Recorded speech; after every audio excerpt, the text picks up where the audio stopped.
Olá, graça e paz a todos. Hoje vamos estar gravando mais um vídeo falando sobre o atual conflito entre Irã e Israel. Eu sou o pastor Gilber Donizete, editor do blog Cristianismo Radical, e também tenho esse canal aí, que você está me assistindo. Eu peço que você dê o seu like aí, o seu joinha, se inscreva no canal caso ainda não seja inscrito, indique, compartilhe com mais alguém, tanto o vídeo do canal como o canal em si mesmo. Eu vendo a notícia atual sobre esse ataque de mísseis que o Irã fez contra Israel, muitos deles até interceptados, e que agora fica o mundo aí num compasso de esperas, qual vai ser a reação de Israel, como que as potências regionais, mundiais vão se comportar diante dessa nova crise no Oriente Médio. E aí é claro que quando se tratando de Israel, de Irã, que é um país antigo também, inclusive até 1935 o nome dele não era Irã, até 1935 o nome dele era Pérsia. E aí quando fala em Pérsia, aí você vê ele bastante na Bíblia Sagrada. Aí é claro que começa a ter aquelas escatologias de reportagem, pessoas começam já a divulgar e pensar que já está cumprindo essa profecia ou aquela, né? E como que seria um conflito dessa magnitude? Uma coisa interessante sobre Israel e Pérsia, que desde que Israel se tornou Estado-nação em 1948, nunca houve um confronto direto entre Israel e Irã. Israel já teve confrontos com alguns países vizinhos lá, mas nunca contra o Irã. Houve, sim, uma guerra fria entre os dois. Provocações de líderes de ambos os lados. O máximo que podemos dizer de conflito bélico foi assim direto. Por exemplo, no conflito no Líbano, quando Israel tem o grupo, apoia aquele grupo terrorista Hezbollah de um lado e de outras forças de Israel, no máximo chegou a isso, mas nunca um confronto direto, assim, desde 1948 para cá, seja no território iraniano, seja no território israelense. Então isso aí muda um pouco as coisas, porque é uma novidade até em termos históricos, no sentido de 1948 para cá. Mas quando a gente vai falar de Irã e Israel, a gente tem que pesar alguns fatores, É claro que aquela região ali do Oriente Médio há muito conflito por terra, por água, por petróleo, interesses geopolíticos, políticos diversos, influência de superpotências, Na Guerra Fria, um lado apoiava um lado da questão, outra superpotência apoiava outro lado. Então, tem tudo isso. E a Bíblia? Você vai me perguntar, bom, você vai ver a Pérsia, que era o nome antigo do Irã, aparecer na Bíblia Sagrada. Entre o século IV e o século VI, entre o século, aliás, o contrário, porque era decrescente, entre o século VI ao século IV a.C., durante 200 anos, a Pérsia, que na época chamava Média e Pérsia, foi um império, um grande império, que pegava toda a região do Oriente Médio até a Índia, Chegou a 127 províncias, a gente vê lá no início do livro de Esther, com Assuero. Então foi um grande império, foi um império mesmo, um grande poderoso império. Foi depois do Império Babilônico e antes do Império da Grécia e Macedônia, Então foi um império muito grande. Como que era a relação de Israel com a Pérsia até então? Bom, Israel foi levado cativo, as 10 tribos, 722 pela Assíria, e depois, no ano 604 ao ano 586, as 2 tribos restantes, Judá e Benjamim, que era chamado Reino de Judá, pelos babilônicos, com Nabucodonosor. A Pérsia vai entrar na história bíblica no ano 539, quando eles vêm, os medos e os persas, invadem a Babilônia, termina o Império Babilônico e começa o Império Persa. E todos aqueles países que eram agora vassalos do Império Babilônico se tornam automaticamente do Império Persa. Então Israel passa para o domínio do Império Persa. E aí que a gente vai ver personagens bíblicos na história lá da Pérsia. Lá. A gente vai ver a rainha Esther, a gente vai ver o próprio Daniel, né? A gente vai ver textos que Ezequiel escreveu, né? Então, houve um tratamento até diferente dos babilônicos. Foi no Império Persa que foi permitido para os judeus retornarem para sua terra, né? Então, isso a gente vê no livro de Esdras, a gente vê isso no livro de Neemias, né? No finalzinho de 2 Crônicas, né? No último capítulo, o retorno de Israel. Mas nem todos retornaram, tá? Existem judeus, famílias judaicas que estão na Pérsia há 2.500 anos. Existe um grupo de judeus no Irã, tem lá uma comunidade judaica no Irã há 2.500 anos, desde que foram para lá na época da Babilônia e depois na Pérsia, e muitos deles continuaram lá, né? Continuaram lá tendo comércio, tendo negócio, tendo as suas sinagogas lá, né? Então tem judeus lá há 2.500 anos, não cessou. Então depois dela ser um império por 200 anos, depois são dominados, né? Alexandre o Grande conquista aquele império, depois de Alexandre o Grande vem o Império Romano, né? Quando o Novo Testamento é escrito. A gente vai ver que foi também durante o Império Persa que quase aconteceu um holocausto. Muitos séculos antes de Hitler, houve uma tentativa de holocausto contra os judeus na Pérsia, né? Na Pérsia. Isso está registrado no livro de Esther. Um homem maligno, mau, chamado Amã, com raiva de Mardoqueu e, consequentemente, todos os judeus, intentou fazer um massacre, um genocídio contra os judeus. Ele foi frustrado porque, né, houve ali a ação, né, de Esther, Mardoqueu, Deus usando eles, e foi frustrado aquele intento de Amã de ter sido o primeiro genocídio contra os judeus praticado na história, ali na Pérsia, o que não ocorreu, que eles foram salvos. Toda a história que é narrada no livro de Esther, quando ela denuncia Amã para o rei Assuero, e em vez de Mardoqueu ser enforcado, Amã que e os judeus são livres, e é criada então a festa de Purim, que é celebrada até hoje, que foi uma grande vitória para o povo judeu. Então tem esse fato também que é interessante mencionar. Mas no capítulo 38 de Ezequiel, capítulo 39, ele vai falar a famosa profecia de Gog e Magog, né? Que há 2 anos atrás, quando começou o conflito Rússia e Ucrânia, muita gente falou nessa profecia, o Reino do Norte, o Extremo Norte, a Rússia e tal. Então agora é o Gog e Magog, que depois esse termo é utilizado novamente no livro do Apocalipse, no capítulo 20. Mas no capítulo 38 de Ezequiel, ele fala de uma confederação de nações contra Israel. E aí ele cita, né?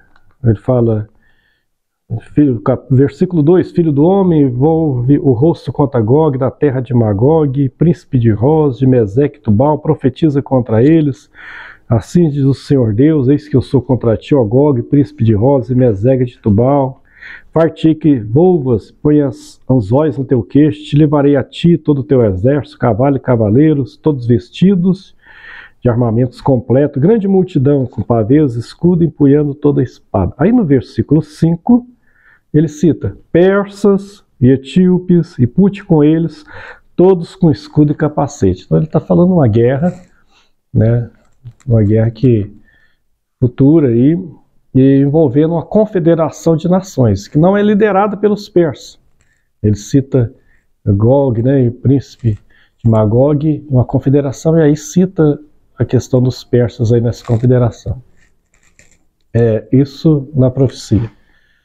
Essa guerra ainda não aconteceu. Esse conflito ainda não houve, até o momento não. E, para dizer a verdade, nem acredito que esse atual conflito seja isso aqui. Até porque não é no conflito de Gog e Magog, Ezequiel 38, não é a Pérsia que lidera o conflito. Ela participa, mas não lidera. Então, eu não acredito que seja o caso agora. O outro texto que a gente vai ver sobre a Pérsia, aí já no âmbito espiritual, está lá no livro de Daniel. No livro de Daniel, né, no capítulo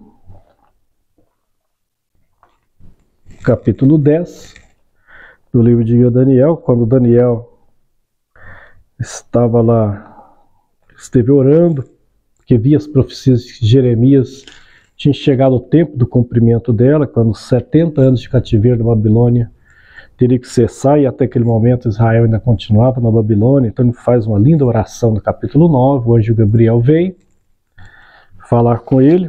Aí no capítulo 10 ele recebe novamente a visita daquele ser angelical, né, Gabriel, e ele diz para ele,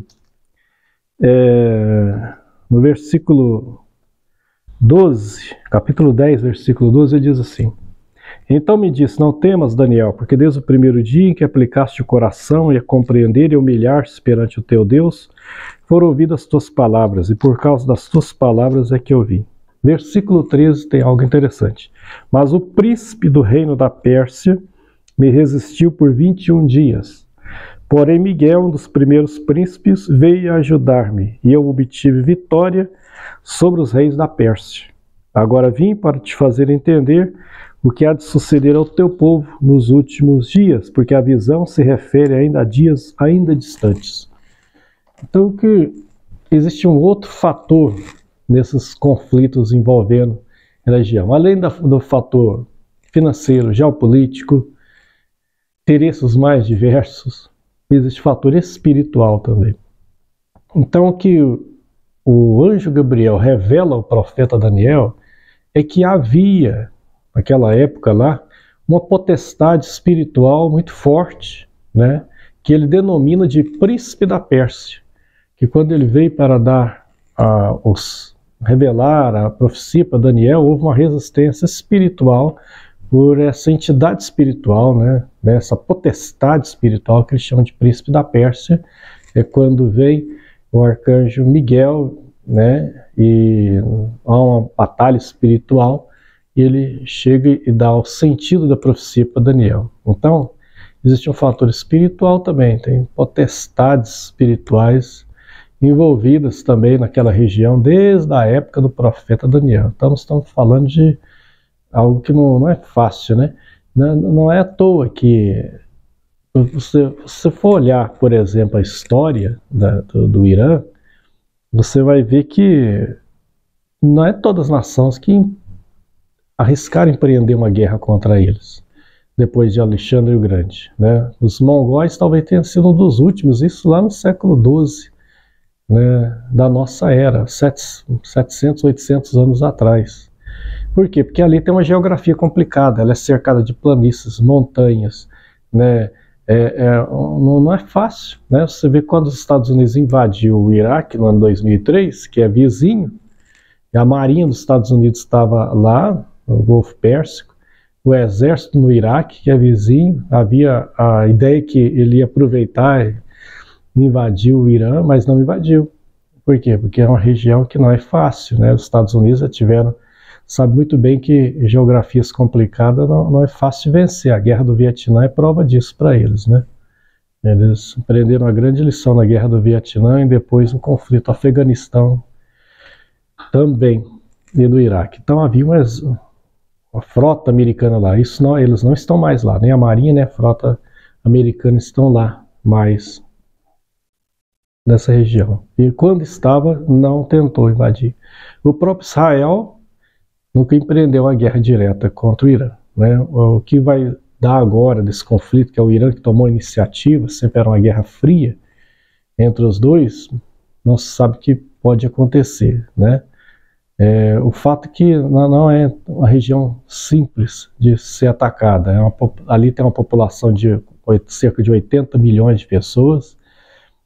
Acredito, eles têm uma usina nuclear, eles têm intenção, não se sabe nem se eles já têm a questão de uma bomba atômica. Houve tentativas de tentar dissuadir eles disso, né? Também que em 81, quando houve o boato que Saddam Hussein ia ter usinas nucleares, Israel foi lá e bombardeou o Iraque. Mas não fez o mesmo com o Irã, né? Deve ter algum motivo por causa disso. Houve líderes iranianos, como Ahmadinejad, né? Cerca de 15 anos atrás, que falou em varrer Israel do mapa. E por isso eles atacaram. E houve até tentativas de governo brasileiro na época era o segundo mandato do Lula, tentou dissuadir o Irã de não produzir bomba atômica, mas não conseguiu nada, não resolveu. Em 2015, o Barack Obama fez lá um acordo com eles de não produção de armas, mas foi muito criticado no mundo inteiro, tanto os países da Europa como no Oriente Médio, falando que aquilo era um acordo de Munique, de 1938. O Acordo de Munique, quem não sabe, foi quando a França e a Inglaterra fizeram um acordo com Hitler de não agressão, e um ano depois não adiantou nada. Hitler invadiu a Polônia e começou a Segunda Guerra Mundial. Então o Obama foi criticado na época. Então ninguém sabe o que está sendo produzido ali, o que realmente tem. É um conflito que, se for para vias de fato mesmo, usando o exército, aeronáutica, tudo que tem direito, fica imprevisível. Até porque o Irã sempre foi apoiado pela Rússia, Israel sempre os Estados Unidos, tem ainda a posição da China. É complicado. E tem as potências regionais. E tem o fator religioso ainda. Por quê? Porque quando Maomé morreu, o islamismo se dividiu. Dividiu por causa da briga pela sucessão dele. Então, existe um grupo que se chama sunitas. Eles são 85% dos muçulmanos no mundo. E 15% foram os que não concordaram com a sucessão, né? Eles são os xiitas. O mundo muçulmano não é homogêneo. Então, se você tem a Arábia Saudita, que é sunita, você tem o Irã, que é xiita, né? O Iraque hoje, na sua maioria, é xiita. Eles são 15%, mas estão ali. Então tem esses conflitos também regionais, a Arábia Saudita contra o Irã, a Turquia e o Irã. Então tem hora que eles fazem aliança, por exemplo, agora atacou Israel. Eles avisaram a Turquia antes, sendo que de vez em quando eles disputam também, tem essa disputa entre eles. Então ninguém sabe até onde vai as alianças, até onde vai os conflitos, interesses mais diversos. É complicado quando se estuda a geopolítica do Oriente Médio. Ele não é homogêneo, na questão religiosa também não há. Os xiitas e sunitas, eles têm sérios conflitos, e um tem medo do outro dominar, né? Um lado dominar o outro, né? Tem todas essas disputas também. Teve vezes até do Egito e da Arábia Saudita apoiar Israel. Então, a gente não sabe. O que a gente tem que saber é o seguinte: é uma região antiga, histórica. Há relatos do próprio anjo para o Daniel, que ali tinha até potestade espiritual forte ali sobre aquela região, que teve que ter intervenção angelical, né? Não foi fácil, isso para levar uma mensagem para ele, né? Tem toda uma história milenar aquela região ali, né? Tanto Israel como o Irã, que era a Pérsia até então. Existem profecias, né, com o nome desses países aí, mas o que a gente tem que pensar é o seguinte: a gente sabe que um dia Jesus vai voltar, e a gente sabe que os sinais estão aí, e entre os sinais da volta de Jesus estão guerras, rumores de guerras, e Jesus fala: nós tem que ser o princípio das dores, mas ainda não é o fim. Os sinais estão aí, mas os sinais são apenas para apontar e nos preparar para um dia que o Senhor Jesus virá, e ele virá um dia, né? E a Bíblia fala para orar pela paz, né? Davi orar pela paz de Israel, porque era o seu país, e a gente tem que orar pela paz de Israel, a paz do Brasil, a paz do mundo, né? Todo lugar a gente faz a nossa função, que é orar, se preparar, estar preparado, porque um dia haverá uma intervenção divina, que senão o ser humano vai se destruir nesse planeta, porque é só a guerra armamentista, só aumentando armas para destruir a vida humana, destruir os planetas. Então um dia vai ter que ter uma intervenção divina poderosa na história, e a Bíblia chama essa intervenção divina de a segunda vinda de Cristo. E é isso que a gente tem. Não é ficar entrando em teorias das mais malucas que vão aparecer por aí. Fique em paz, né? Fique em paz com o Senhor. Ore por eles, né? Por essa região. Ore pela paz. Estejamos preparados e saber que um dia o Senhor Jesus voltará, né? Aquilo que está profetizado vai se cumprir, assim como o que foi profetizado antes se cumpriu. E o importante é saber que quem dirige a história, quem é o senhor da história, não é o Putin, né? Não é o Biden ou o Trump, não é nenhum deles. Quem dirige a história é o Senhor, Ele é o Senhor da história. E é isso que a gente tem que ter paz no coração e entender. Amém? Deus abençoe a todos, né? E continue aí, divulgue aí esse canal, se inscreva e até o próximo vídeo, se Deus quiser. Obrigado pela estar nos acompanhando. Bem.